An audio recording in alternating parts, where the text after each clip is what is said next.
Why did you help me in the bar that night? What was I supposed to do? I had to get involved. Here's what it is, I guess. You know, it's almost like you were happy for the excuse. Punisher Season 2, and probably the last season of the Punisher, just because Netflix is cancelling all the Marvel shows like flies. I mean, they cancelled Daredevil. Everyone loves Daredevil.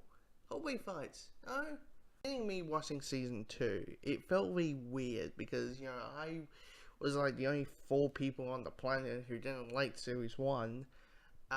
Because I felt it was boring and slow and uninteresting. How many times do I have to see Frank's wife getting shot in the head, kind of thing, and also uninteresting villains. You know, the action and all that took a hell long time, and you know the Punisher doesn't only punish people.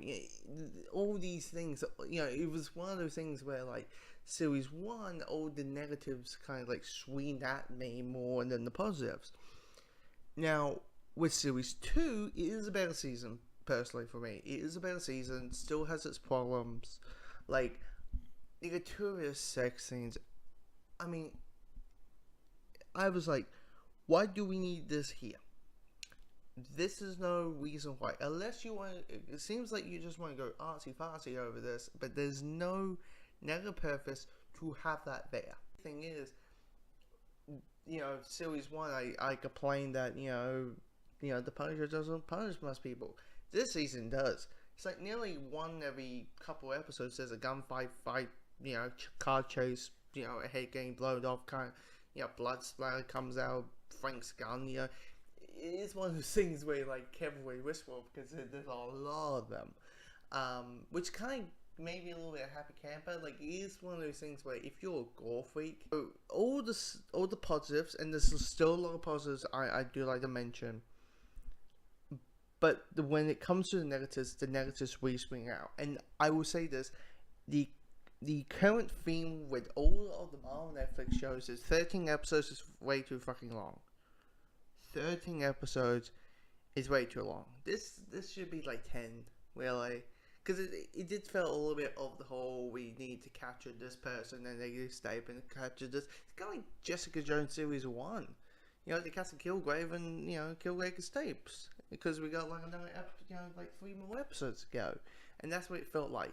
With any of the villains, or if it came to Frank himself, it just felt very repetitive to the point like, yeah, this should have been 10. This season should have at least be 10. Should be Iron Fist Season 2 length. This is a season that has a lot of juggling because you have 2 types of stories, because you have 2 types of villains. You got this preacher guy. I mean, when I mean a preacher guy, I mean literally a preacher. I mean your typical, very calm, very sterily, talk about God and quoting the Bible left, right, and center. And out of the blue, he's shooting people in the head kind of guy. And I was like, okay, you got my attention. Something that seems very calm and seems like a guy who wouldn't hurt a fly starts murdering a bunch of fools. You got me a treat just by the introduction. Then the storyline with him, with Frank Frank in a bar finds this mid-teenager in trouble, getting hunted by him, by the preacher villain.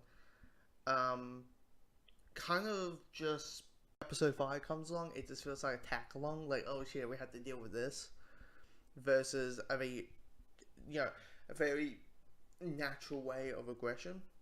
Now, the stuff that I really enjoyed was the Billy stuff.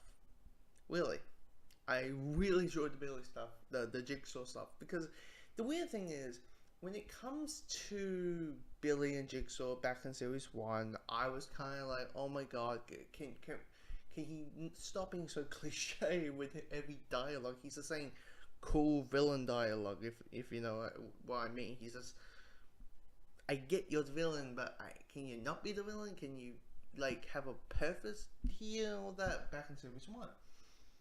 This one, he doesn't remember everything. He knows fractions. He is, in his mind, a bit of a Jigsaw. And for me, that's quite interesting to see a person trying to piece themselves together, and then, you know, no matter what, they become a violent person. And, you know, for me, that was an interesting thing. And how it ends was kind of surprising how it ends. You know, it didn't end what I expected it was going to happen. You know, but, you know, all the other positives, you know, I got more positives. You know, the performances are well done, and, you know, Jon Bernthal is probably the perfect Punisher. I mean, you know, if someone asked me what's my favorite Punisher, anything, yeah, it would be the Thomas Jane movie, you know, with John Travolta and all that. But this is an improvement from series 1, but it's, you know, it's no Daredevil, it's not Jessica Jones. It's just kind of, I have to say this, guys, it's Iron Fist is better than Punisher. Billy Russo's back. And he has an army.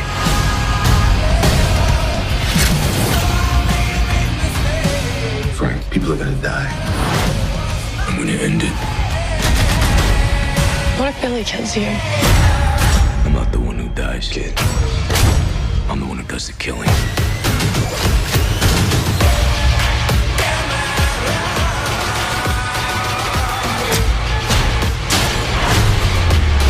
You've got some serious issues. Let me be what I'm meant to be.